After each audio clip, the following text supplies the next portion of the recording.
सद्गुरुदेव शिवमुनि महाराज की जय। मनुष्य भगवान की जय। अखिल भूमंडलीय सर्वशिरोमणि मुनि समाज की जय।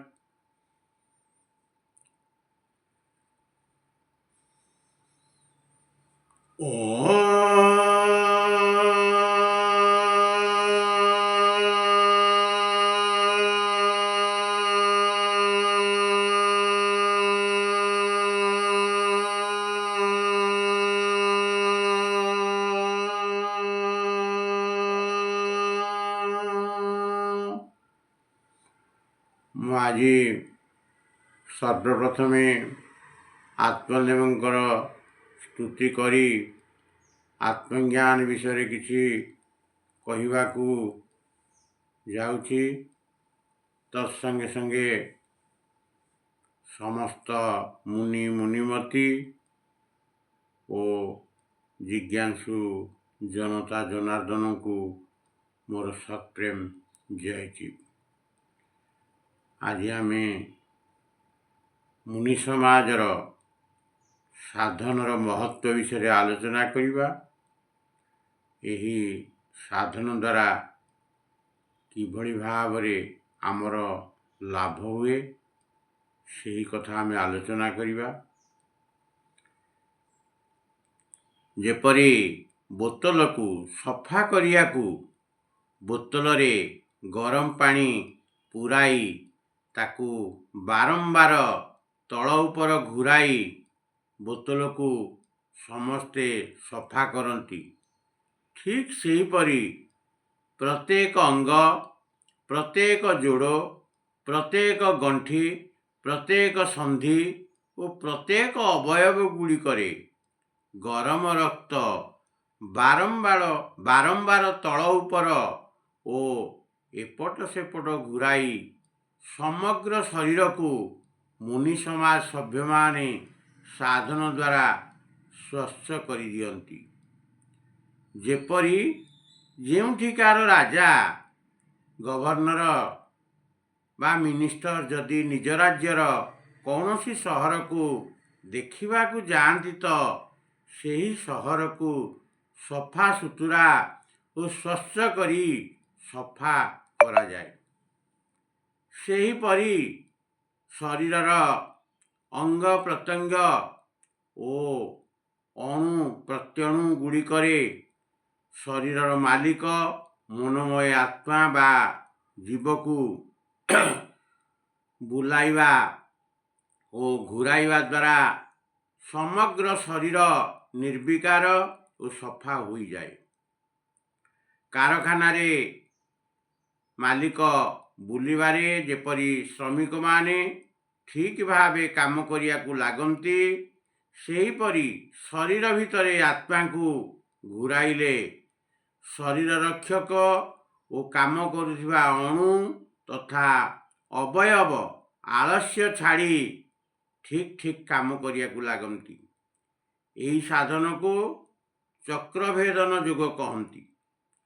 मुनि समाजर प्रकृत योग द्वारा मुनि समाजर चक्रभेदन रूपक अष्टांग योग द्वारा ये सबू हो जाए एवं शरीर और मन स्वस्थ हो जाए।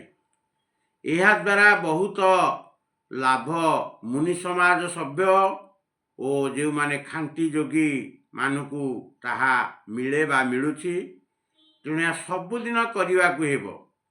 यही साधन स्वधाय सत्संग शुभभावना तथा आत्मज्ञान बिना केही निजर पूर्ण प्रभाव निज और अन्यर शरीर उपरे पकाई पारे नाही बा पारिबो नाही। साधन द्वारा शरीर को स्वस्थ निर्विकार और बलवान करी पुणी शुभ भावना करिया उचित। योग साधनर आदि और अंतरे दुई थर शुभभावना आवश्यक। कर्म और साधन न करिया द्वारा उच्च ज्ञान और भावना व्यर्थ हो जाए। ये उच्च भावना ଉଚ୍ଚ ଜ୍ଞାନ ଓ ଆତ୍ମଜ୍ଞାନ ପାଇ ନରକରେ କୀଟ ହୋଇ ପଡ଼ି ରହିବାକୁ ଚାହେଁ, ତାହାର ପ୍ରକୃତିରେ ଜ୍ଞାନ ହୋଇନଥାଏ। ବିଦ୍ୟାକୁ ଭୁଲ ବୁଝି ଯେ ପଢ଼ିବାର ଯତ୍ନ କରେ ନାହିଁ, ସେ ବିଦ୍ୟାର ଜ୍ଞାନ ମଧ୍ୟ ପାଇପାରେ ନାହିଁ। ବିଦ୍ୟା କହିଲେ କେବଳ ଅକ୍ଷର ଜ୍ଞାନ, ଭାଷା ଜ୍ଞାନ ବା ଭାଷାର ବ୍ୟାକରଣ ଜ୍ଞାନ ନୁହେଁ। ଯେ ଯେଉଁ କର୍ମର ମହତ୍ତ୍ୱକୁ ଠିକ୍ ଭାବରେ ଜାଣିନିଏ ଓ ତାହା କରିବାକୁ ଲାଗେ, ବ୍ୟାୟାମର ମହତ୍ତ୍ୱକୁ ଠିକ୍ ଭାବରେ ଜାଣି କେହି ବ୍ୟାୟାମ ଉପରେ ବିରକ୍ତ ହୋଇନପାରେ। ବାମ ହାତ ଅପେକ୍ଷା ଡାହାଣ ହାତ କାହିଁକି ପୃଷ୍ଟ? ଔଷଧ ଦ୍ୱାରା ନା ଡାହାଣ ହାତର ବ୍ୟାୟାମ ବାମ ହାତ ଅପେକ୍ଷା ଅଧିକ ହୋଇଥାଏ।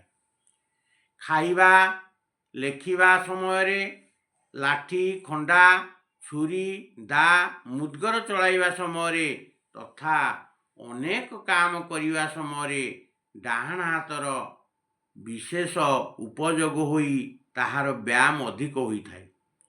ଯେଉଁ ଅଙ୍ଗର ବିଶେଷ ବ୍ୟାୟାମ ହେବ, ସେହି ଅଙ୍ଗ ବିଶେଷ ପୃଷ୍ଟ ହେବ। ଏହା ହେଉଛି ନିୟମ। ଚକ୍ରଭେଦନ ରୂପକ ଯୋଗ ବ୍ୟାୟାମ ବ୍ୟତୀତ ସଂସାରରେ ଆଉ କୌଣସି ବ୍ୟାୟାମ ଏପରି ନାହିଁ ଯାହାଦ୍ୱାରା ଶରୀରର ସର୍ବାଙ୍ଗର ବ୍ୟାୟାମ ହୋଇଯାଏ। ମୁନି ସମାଜ ଖାଣ୍ଟି ଯୋଗ ଦ୍ୱାରା ଶରୀର ପ୍ରତ୍ୟେକ ଯୋଡ଼, ହାଡ଼, ଅବୟବ, ଅଙ୍ଗ ଓ ଅଣୁର ବ୍ୟାୟାମ ହୋଇଯାଏ। ଏହିପରି ପ୍ରତ୍ୟାହାର ଓ ଚକ୍ରଭେଦନ ଦ୍ୱାରା ଇନ୍ଦ୍ରିୟମାନଙ୍କର, ଧାରଣା ଦ୍ୱାରା ମନର ଓ ପ୍ରାଣାୟାମ ଦ୍ୱାରା ପ୍ରାଣର ବ୍ୟାୟାମ ହୋଇଥାଏ।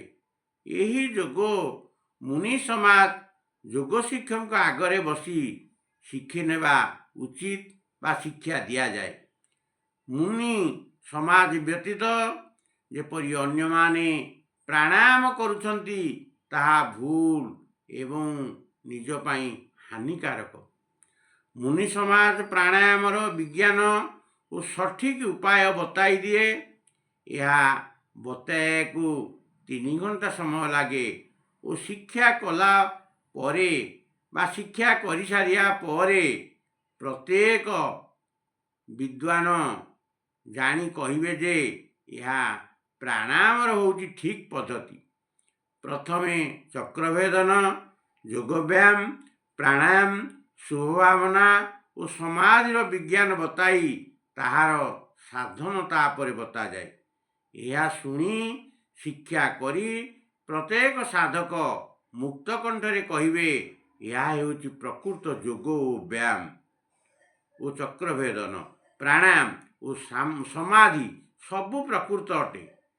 କେତେକ ସମ୍ପ୍ରଦାୟ ଶରୀର ସାଧନ ନ ବତାଇ କେବଳ ଭୁଲ ଜ୍ଞାନରେ ଲୋକଙ୍କୁ ଫସାଇ ଦିଅନ୍ତି ଓ ନିଜେ ମଧ୍ୟ ଶରୀର ସାଧନ କରନ୍ତି ନାହିଁ। ତେଣୁ ସେମାନେ ସ୍ୱସ୍ଥ, ବଳବାନ, ନିରୋଗ, ତେଜସ୍ୱୀ, ଦୀର୍ଘାୟୁ ଓ ପ୍ରସନ୍ନ ହୁଅନ୍ତି ନାହିଁ। କିନ୍ତୁ ମୁନି ସମାଜର ଅଷ୍ଟାଙ୍ଗ ଯୋଗରେ ବା ସର୍ବାଙ୍ଗପୂର୍ଣ୍ଣ ଯୋଗରେ ସବୁ କିଛି ଅଛି ଓ ଏହା ବହୁତ ସରଳ। ଏହାର ପ୍ରାଣାୟାମ ଏତେ ସରଳ ଯେ ଆପେ ଆପେ ହୋଇଯାଏ। କିନ୍ତୁ ଆର୍ଯ୍ୟ ସମାଜୀ ବା ସନାତନ ଧର୍ମୀ ପଦ୍ଧତିରେ ଶ୍ୱାସକୁ ରୋକିବାକୁ ପଡ଼େ। ଏମାନଙ୍କ ଦ୍ୱାରା ଯେଉଁ ପ୍ରାଣାୟାମ ହୁଏ ତାହା କଷ୍ଟଦାୟକ। କିନ୍ତୁ ମୁନି ସମାଜ ଯୋଗର ପ୍ରାଣାୟାମରେ ଶ୍ୱାସ ଯେତେ ଅଧିକ ରୋକୁଥିବ, ଏହାର ଗତି ସଂଖ୍ୟା ଓ ବିସ୍ତାର ଗତି କମ୍ ହୋଇ ସାଧକର ଭିତରେ ଅପୂର୍ବ ଆନନ୍ଦ ଓ ଶାନ୍ତି ବଢ଼ି ଚାଲିଥିବ।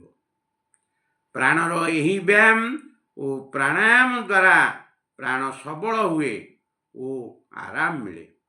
ଏହା ପୁଷ୍ଟ, ସବଳ ଓ ପ୍ରସନ୍ନ ହୋଇ ଶରୀରକୁ ସୁସ୍ଥ ସବଳ ଓ ପ୍ରସନ୍ନ କରେ। ଅଧିକାରୀ ବା ଯୋଗ ଶିକ୍ଷକଙ୍କଠାରୁ ଏହା ଶିକ୍ଷା କରିବା ଭଲ। ଏହା ବ୍ୟତୀତ ଅନ୍ୟଠାରୁ ଏହା ଶିକ୍ଷା କଲେ ରୋଗର କାରଣ ହୋଇଥାଏ। ସାଧନ ଶିକ୍ଷା କରିବା ପୂର୍ବରୁ ସଚିତ୍ର ଯୋଗ ସାଧନ, ଯୋଗ ଦର୍ଶନ ଶାସ୍ତ୍ର, ବେଦାନ୍ତ ସିଦ୍ଧାନ୍ତ, ମୁକ୍ତ ଓ ସ୍ୱତନ୍ତ୍ର ହେବାର ଉପାୟ, ଶାନ୍ତିଦାୟୀ ବିଚାର, ସତ୍ୟ ସୁନ୍ଦର ସ୍ୱତନ୍ତ୍ର ବିଚାର, ଯୋଗ ଓ ତାହାର ଗୁପ୍ତ ସିଦ୍ଧି ପ୍ରାପ୍ତ କରିବାର ଉପାୟ, ସୂକ୍ଷ୍ମ ଶରୀର ଓ ଆତ୍ମବଳ ମନୋବଳ ଆଦି ପୁସ୍ତକ ପ୍ରଥମେ ପଢ଼ି ତାହା ବୁଝି ନେଲା ପରେ ଏହି ମୁନି ସମାଜର ଯେଉଁ ଯୋଗ ସାଧନ ରହିଛି ତାକୁ ଶିକ୍ଷା କଲେ ଭଲ ହେବ। କାରଣ ଆପଣ ଏହି ପୁସ୍ତକ ଗୁଡ଼ିକୁ ପଢ଼ିଲେ ଆପଣ କିଛି କିଛି ଜ୍ଞାନ ଏହି ବିଷୟରେ ହେବ ଏବଂ ଆପଣ ଠିକ୍ ଭାବରେ ସାଧନକୁ ଗ୍ରହଣ କରିପାରିବେ। ମୁଁ ଏତିକି କହି ମୋର ସତ୍ସଙ୍ଗକୁ ସମାପ୍ତ କରୁଛି। ସମସ୍ତଙ୍କୁ ମୋର ସତ୍ପ୍ରେମ। ଜୟ ଜୀବ, ଜୟ ଜୀବ, ଜୟ ଜୀବ।